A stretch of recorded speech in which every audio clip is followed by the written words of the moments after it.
and welcome to the debate. I'm your host, Maqbool, with you at BTV World. In today's show, we're going to be taking a look at two top stories. The first is going to be with reference to what the Prime Minister has also spoken about in the Cabinet meeting earlier today. And he has said that those elements that have been involved in harming the interests of the country and targeting the state institutions are something that are responsible for damaging the country. And of course, it is indeed condemnable and something that is not going to be tolerated by the government.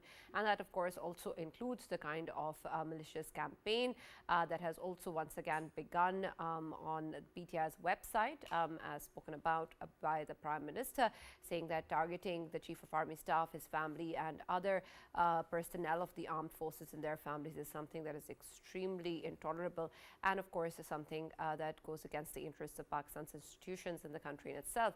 There's also, of course, the May 9th attacks that, of course, still need accountability in terms of the actions that were taken on that day, and something that the Prime Minister once again referred to, that even these elements have damaged the country then and they're continuing to do so with different tactics today. So we're going to be taking a look at what this means in terms of action that is needed for this matter, and of course the way that we want to proceed further. It's been a little more than a year since the May 9th ruckus as well, and we've seen time and again that different malicious campaigns on social media and other platforms, and then of course in much rhetoric by the political leaders of the party have also surfaced, which again the Prime Minister has also referred to and has spoken about.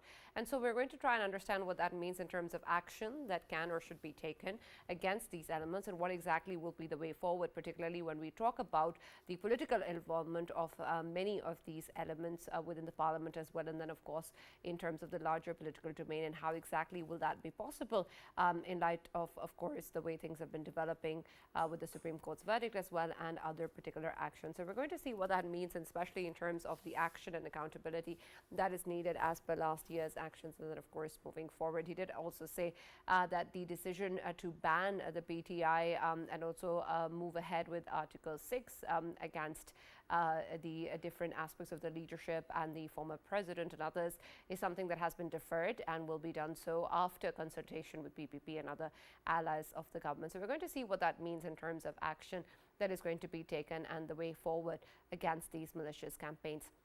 Our next segment is going to be taking a look at Pakistan's fight against terrorism, with a particular reference to the threat emanating from Afghanistan.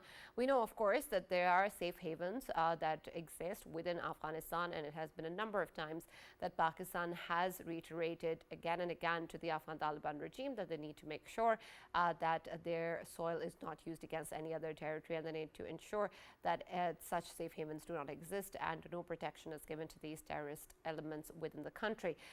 There's, of course, also the fact that these elements are not only threatening Pakistan, but other countries in the region as well, including China and Iran. And this is, of course, something that Ambassador Asif Durrani has also spoken about recently, and has reiterated that this is something that the Afghan Taliban regime needs to ensure, and it is in fact a regional problem, something that also has been echoed by the Russian Foreign Minister, who also says that much of the terrorist activities and elements existing within the region are emanating from Afghanistan, and this is something that has to be taken control of, including, of course, drug trafficking, terror financing, smuggling, and other aspects that also contribute to the terrorist activities in the region and worldwide. So we're going to be taking a look at what this means in terms of Pakistan's action on the matters Mr. Kam, and the way that we're going to be engaging once again with the Afghan Taliban regime on the matter. The Prime Minister also in his address has said that this is something that has been continued, and of course there's also been visits by the Defense Minister to the region, and something that Pakistan is taking up very, very seriously. So we're going to take a look at what is going to be the way forward in light of the recent spike in terrorist activities in the country, and of course what we need to do about the Afghan Taliban regime and the safe havens existing within the country. For this and more, as always, in the studios, I've been joined by senior analyst Farrukh K.Pitafi and Raja Faisal. We've also been joined online by Dr. Kaleem Imam, former IGP, and also Brigadier Retired Mr. Masud Ahmad, senior analyst. Thank you very much, gentlemen, for being part of the discussion and joining us today in the debate. I'll start with you, Ambassador Masud and Brigadier Masud, and I want to first of all figure out what exactly will be the way in which Pakistan will deal with the elements that the Prime Minister has referred to. And this is, of course, not the first time that this has happened. We've seen May 9th happening. It's been a little over a year. And there has been a lot of evidence in terms of what it links back to, the elements involved, the political elements as well. And we've, of course, now seen that the malicious campaign continues in one form or the other. And a lot of this is also now targeting the families of the armed personnel as well, including the Chief of Army Staff. And so I want your understanding first in terms of what are the immediate actions that need to be taken, and how far away are we from actual accountability and consequences that need to be taken when we talk about these elements with such confidence and we have the evidence to back it. Why is it then that the action is still awaited? Thank you very much, Sana. And as you already highlighted, there is no let up as far as when we say of this sustained campaign or smear campaign against military institutions and its leadership. It has been for quite some time, and we have seen as such in the last 1 year, and where we have seen they have been targeting the institution and the military leadership and with insulting narrative. That is very unfortunate part of it. And in the past, we have seen some of the politicians involved in maligning the army using the platform of parliament and through press conferences. And now the responsibility has been taken over by the social media brigades of political parties, the YouTubers, vloggers, the pseudo intellectuals, and their basic target is a military and institution. They are trying to incite the rank and file. They are trying to incite the masses against the armed forces and its leadership. They are trying to divide the army and the nation. So the things are very clear, and we understand from where they are coming. And earlier, this responsibility was with the Indians, though still they are busy in hatching conspiracies while using fifth generation and hybrid warfare. But the responsibilities have been taken over by some of our so-called intellectual YouTubers sitting abroad, and they are carrying out a smear campaign against the military leadership. As far as if they are not stopped, so they will get more space and they will get more strength, and the way they have been influencing political parties in Pakistan. So we have recently seen the Prime Minister has shown his concern of maligning the institution and the army leadership with insulting narratives. And today we have seen the government has constituted a couple of courts in Islamabad to try those involved in digital terrorism. One terrorism is the physical terrorism carried out by the terrorists coming from Afghanistan and attacking Pakistan army, whether they are TTP or they are Hafizul Bahadur group, Jamaat-e-Ahrar, Lashkar-e-Islam. But those who are using social media and targeting military institutions and its leadership, they share the common goal, that is to malign the army. So there is a requirement of need to have strong rules and regulation as highlighted and explained by the DGISPR. If we don't go for these rules and regulation to control these activities against the institution, certainly then it may damage the institution and the relation of the institution with the masses. So there is a requirement to take strict action, and as the courts constituted today under PICA and Government of Punjab, we have seen some time back they have taken decision to they have unanimously passed a resolution for some defamation law. Probably we are taking steps in the right direction, but there is a requirement to take strict action against those involved in maligning the armed forces. Absolutely. And Dr. Kaleem, I want your perspective on that too, especially when we talk about accountability and, of course, the kind of malicious campaigns that exist, the attacks that have happened previously. What sort of factors exist firstly in establishing that accountability, and then of course particularly in terms of the elements that are involved in this entire process, what do you think is the way forward that Pakistan will need to take, and especially with the kind of aspects that Brigadier Saab was pointing towards, what elements do you think will be involved, especially when we talk about defamation? Thank you, Sana. Well, first of all, I would say all institutions of Pakistan are sacred, and all of them, they do their job very diligently, and we are very proud of the institutions. Secondly, I don't think that these malicious propaganda and campaigns can really in any way demean some of our very prestigious institutions. This is how I take it.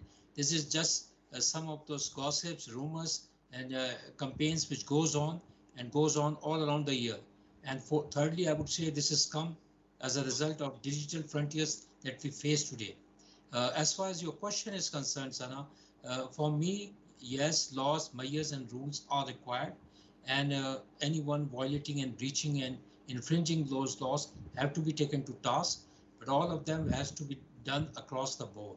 And it has to be shown that the governments and the law enforcement institutions are actually following the due process and are ethical in their actions, and are giving respect to the dignity and human rights. We have to keep that all into consideration.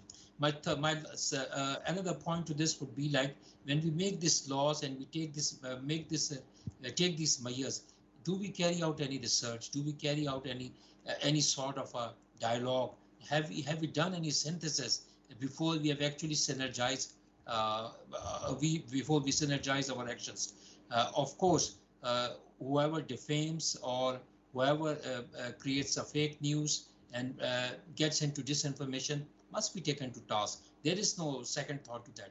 My only concern is it has to be done in a good due process so that it is acceptable, recognizable, and it is appreciated. Absolutely. With your permission, Sana. Yes, Faisal, before you ask a question though, I want your perspective on it, and you can actually end with a question then. But we spoke earlier also about a couple of days back with reference to DGI's press conference, and we spoke about what he referred to as digital terrorism, and a lot of what, of course, we've seen in terms of this malicious campaigns might be constituted under that. So I want your perspective also in terms of the action that can be taken under digital terrorism, especially when we talk about the political elements involved. We know, of course, that the government has announced what it plans to do, and of course the particular decision to ban the party, and then of course Article says that all has been deferred in a completely different light. But are these aspects, when we talk about terrorism or call something digital terrorism, or we talk about malicious campaign on such sacred institutions, what sort of action does that call for? And what does that mean when it comes from political elements within the country? So now obviously when we talk about the digital terrorism, I mean the main essence of it is incitement to violence, and of course this is what has been going on. I mean, if somebody is using social mediums to incite violence against individuals of the institution or institution itself, then that of course is digital terrorism. And we saw that obviously since more than a year that has been taking place, and there were individuals, if not the parties themselves, individuals within the parties for whatsoever reason. I mean, there are several people who are in the Western countries, who are in America, in Canada, who only are doing this kind of stuff just because of one reason, that their lawyer has suggested them that if you do these kind of activities on social media, that would help your asylum case. And there are so many people who are doing it and they are taking benefit out of it. But of course they have the followers, they have followership up to millions, or you can say the hundreds of thousands of people. People who are watching these tweets, who are watching these posts on Facebook, on TikTok, elsewhere, they are of course getting sort of an impression from them posts that this is right and that's how it should be. That is why we saw that somehow they have been even during post 9th May, they have been sharing the locations of few of the officers and where their families are living and where they are residing and what they do and all, and even showing the pictures of the families. This has never happened in past. I mean, you're talking about the people who have been serving Pakistan since more than like 35 years, 40 years they have been serving Pakistan at their best. And right at the end of their service, this is what they're getting in terms of, take home. And what they are getting is that they are being, labeled as someone who's a tyrant and all of that stuff. The things they have been, associating with all of these officers and people on the key positions. When we talk about this digital terrorism, of course it matters. As Brigadier Masud rightly pointed out, we have been fighting this fifth generation war or hybrid war since more than 10 years now. India has been waging that war, and we always remember that the kind of things or kind of content we are seeing surfacing on our social mediums by all of these handles, they have a lot to do with whatever the Indian work was, and they are further continuing it and further enhancing it. And once, of course, someone of your own does it, it matters more. And that is why we are seeing that this is taking place. And to me, I think it needs to be handled. And only thing I would suggest in this discourse is that as these people, they keep on associating and they keep on claiming that they are part of a political party, and political party keeps on negating that fact, and they keep on saying that we don't know them, we disassociate them from ourselves. At this hour, I think there need to be a line drawn, a red line drawn, that shouldn't be crossed, and the party itself should come forward with that red line, and the party itself should announce, and then that party should be mainstreamed. The party needs to decide the red line? Yeah, the party needs to decide that, because party's name is being taken. I mean, all of these people we are talking about, they are the ones who are associating themselves with that party. Sure, but why would the party decide the red line? Well, party needs to do that because for its own support, for its own support base, and people like me who have a sort of corner for this kind of party, that this is a good addition to Pakistan's political parties.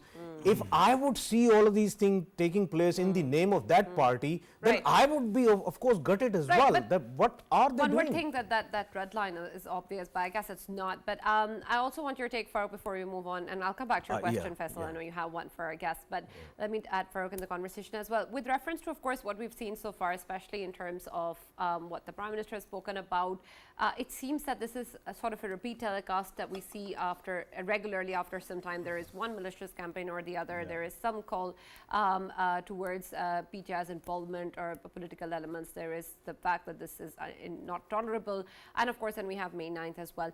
But it seems that's just it. Is that something that is incorrect in terms of the actual reality as to the action that has been taken? Do we have any progress on the matter?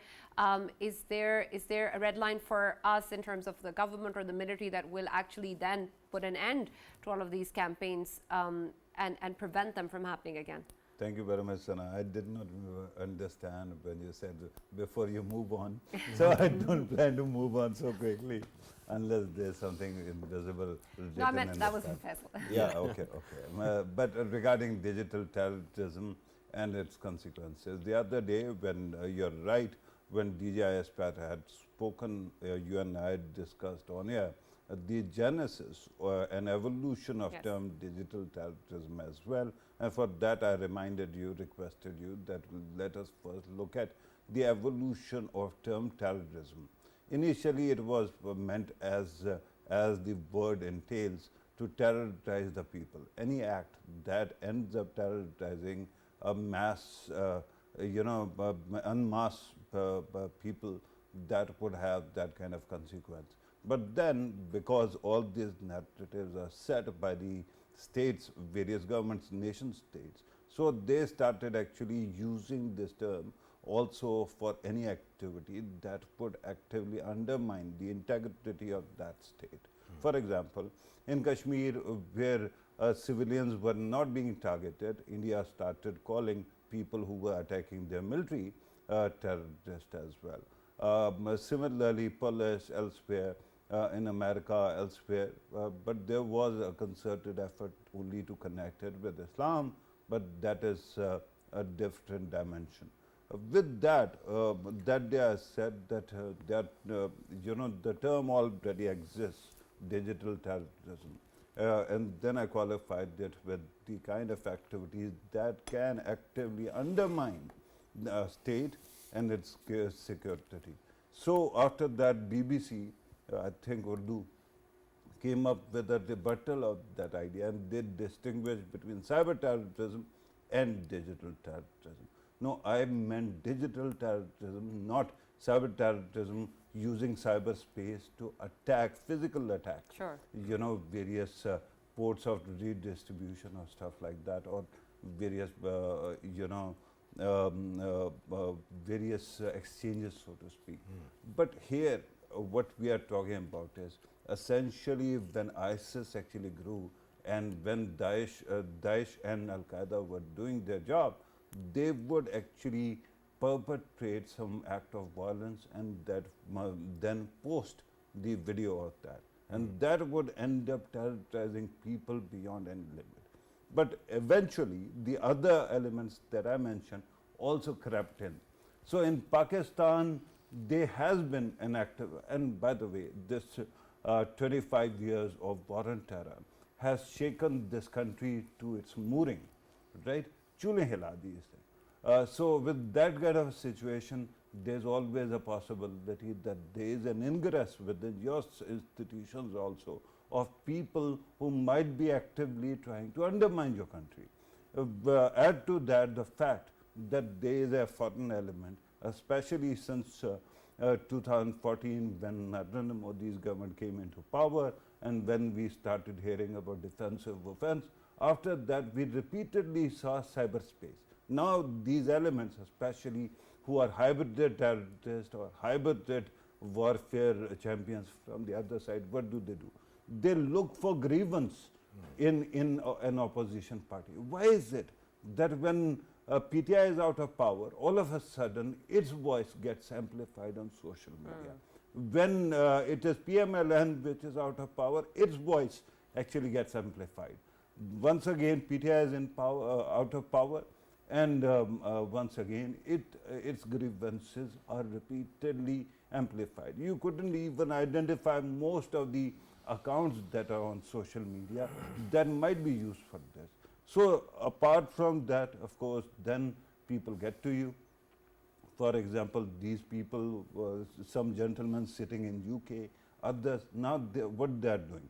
They are implying that there is something going on or some coup attempt is going on within institutions, then actively undermining the chain of command so that everything weakens. And finally, and this is the most abusive part, doxing people, declaring, as was pointed out earlier also, declaring their identity, their location, especially if I am a vulnerable man and I have to actually go to a community that can attack me and I am going in disguise or at least not advertising my movement there. Somebody in real time starts actually pointing out that I am there and I might be doing something. So what happens? They will attack me, right? So this kind of activity now becomes digital terrorism. And in that they have somehow usurped PTI's own grievance and they have started using it. By the way, what happened on May 9th was a clear indication of what can happen. These people, I think that what happened in Lahore was not enough. What was about to happen in Miyawaki, that actually indicated that something very strange was going on. Now put together all the elements that are terrorist terrorism, TTP, this grievance politics, and then BLA, and then the foreign element. Remember, there was a time when there was attack on PNS Mehran in Karachi, the naval base, and there they knew what planes to actually go and destroy. And they surgically went to that place and destroyed those planes. So with this kind of a situation, real-time intelligence coming either from the other side or perhaps inside, all these elements have come together, and it becomes very difficult for the state to actually keep on charging without accosting these people. So if somebody is sitting abroad, they might have grievance or whatever, but because of that, or as was pointed out, green card or residency or asylum or whatever they want, they are actively undermining the country itself. So why shouldn't there be consequences? Yeah, absolutely. Sana, Yes, with your permission, Brigadier Masud, of course, we all know that countering all of these digital terrorists, I mean, it was already happening, and government institutions, of course, the state institutions, at their best, they are already countering them, and of course, we know that people are skimmed through a proper mechanism through which, of course, it is assessed where they are and how they are, their modus operandi is, and how their posts, they are getting an accidental boost. I mean, I have seen people with a very low number of followers on social media, but their posts, this kind of posts, they actually go viral. And the only reason behind it is that Farrukh has rightly pointed out that few of the posts, of course, they intentionally get boosted by our eastern neighbor, because they have a very good outreach when it comes to supporting the digital terrorism as long as it is taking place in Pakistan. So are we already aware, or our institutions, they are already aware of these things, and are they at their best to differentiate between people who are intentionally doing it and the other ones who are getting boosted by the enemy with a design? And by the way, I just wanted to point out that these low count followers or low follower count, that is indicative of a troll account. Usually this is what happens. Yeah. So they are not very difficult, brigadiers, have to identify. Why don't we do much about it?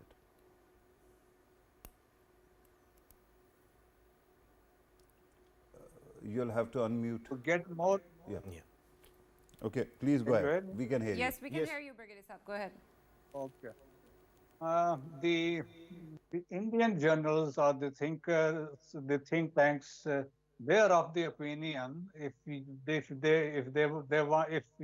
want to destabilize Pakistan, then you target the Pakistan army, use the social media accounts and also the local mainstream media.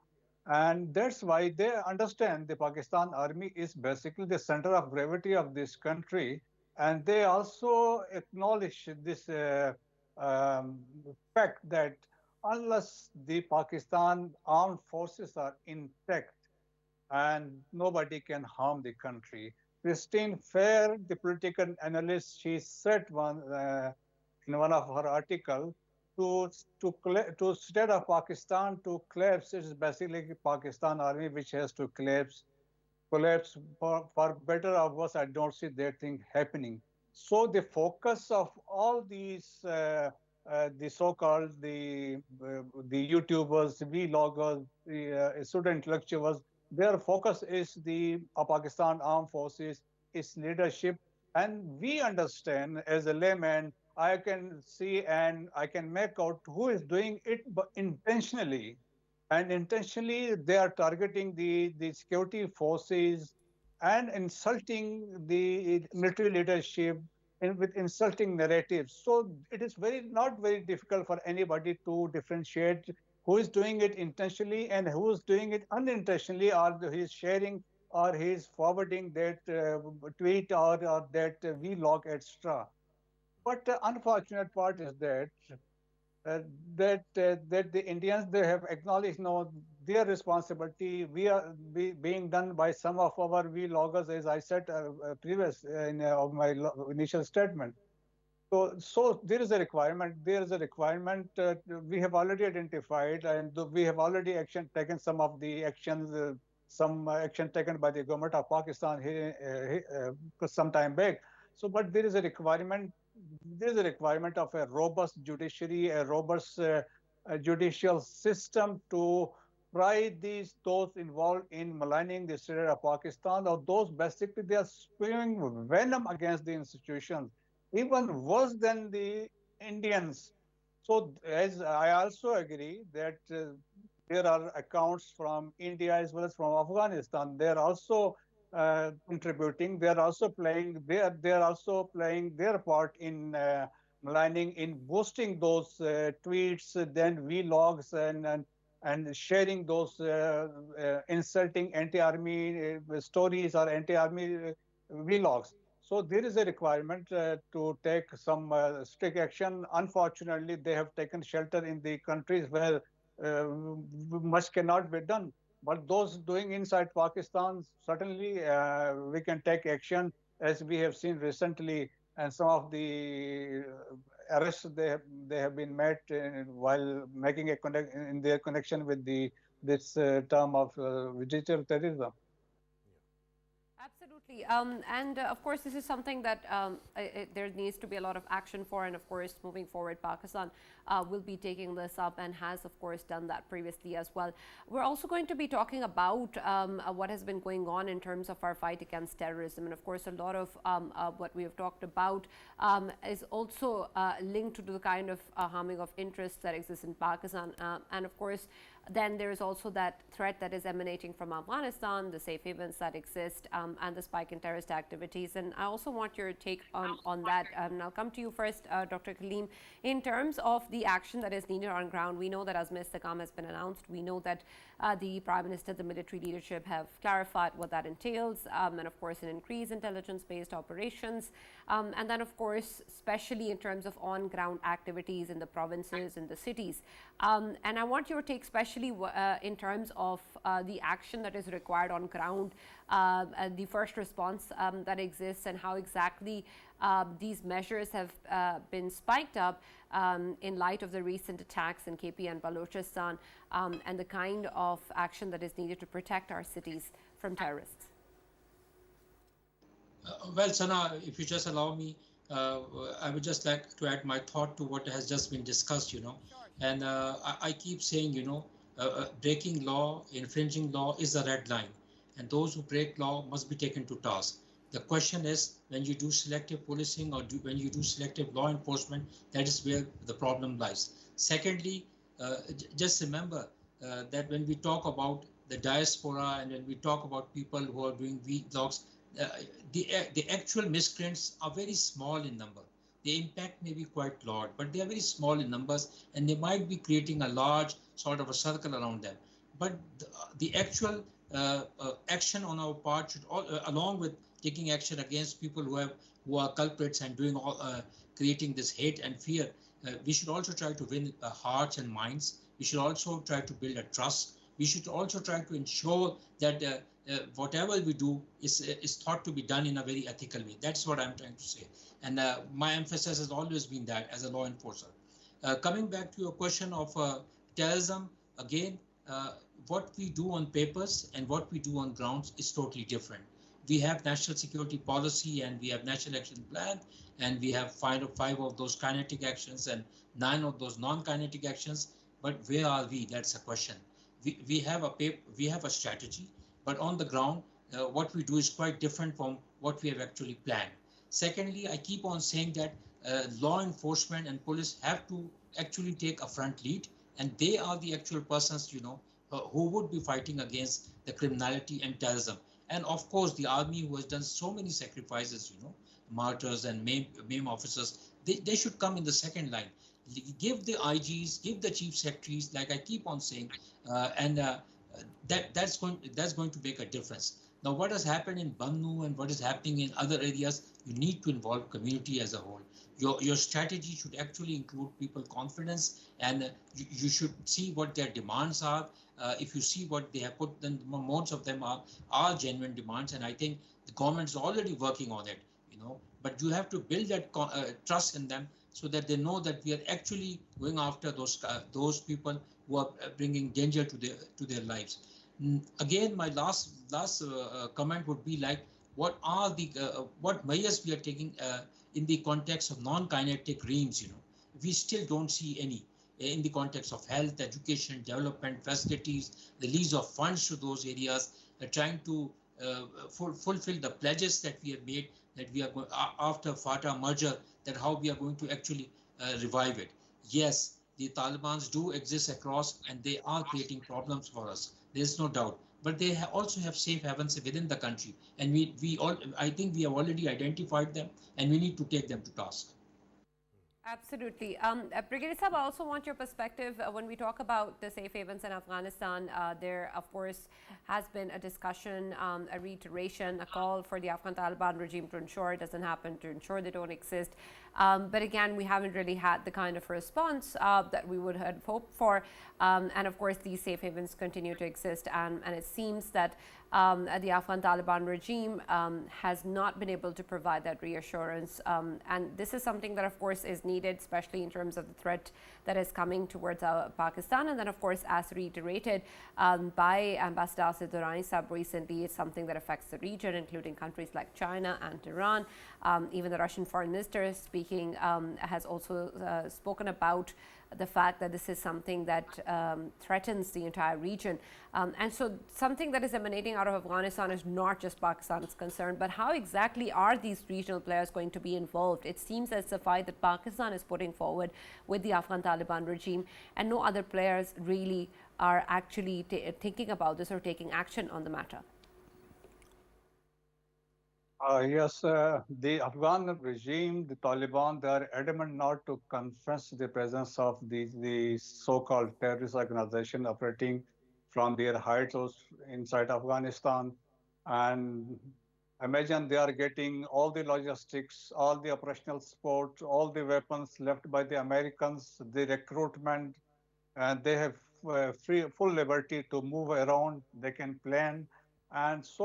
And we have recently seen, and we have provided the Afghan authorities evidence of their involvement and facilitating attacks right from Chatral down to Quetta.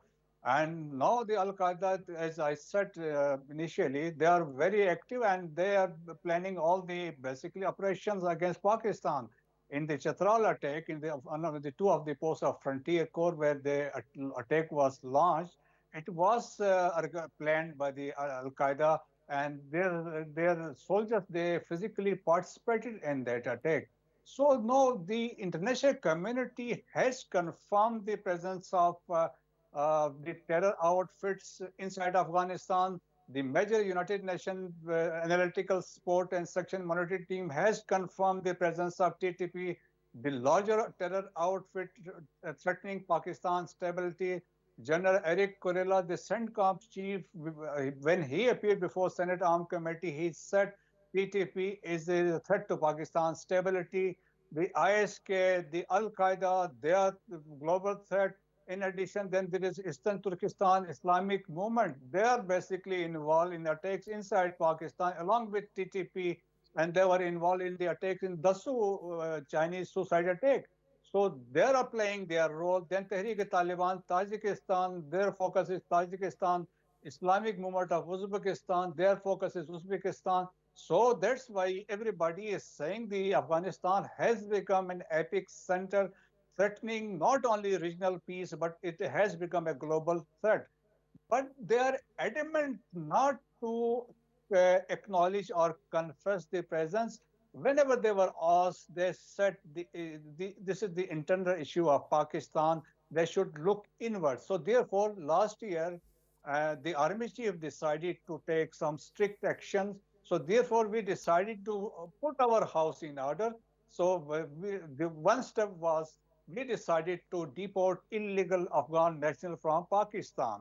And then we also tried to streamline the Afghan transit trade, which is damaging Pakistan's economy. I can discuss the shadow economy. The Afghans, they are damaging 40% of our GDP.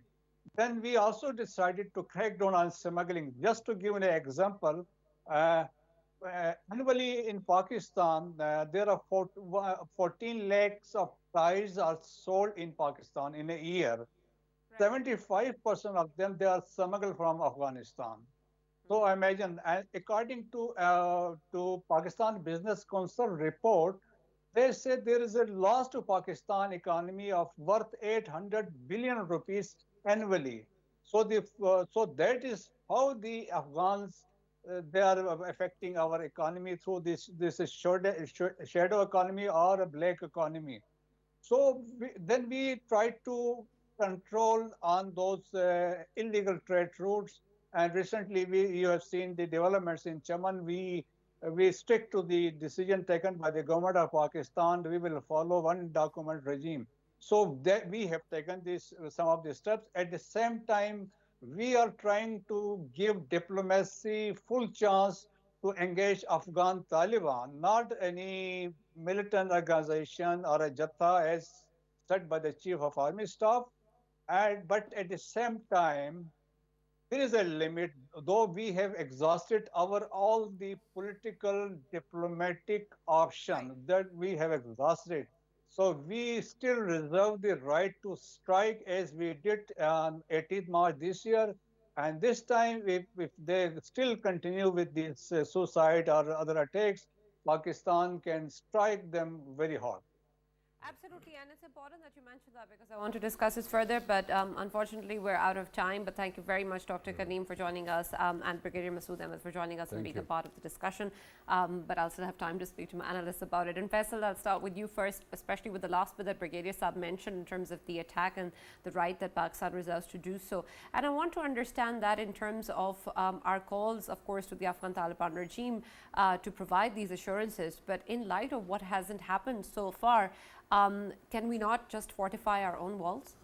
Yes, we can, Sana. Yes, we can, and I will give you a solution right at the end. But first of all, It is the end. yeah, it is. It is at the end. So but of course, we'll come to that. I would wrap it up. But first of all, you know, all of these pledges which were made by Taliban, they were made back in Doha Accord.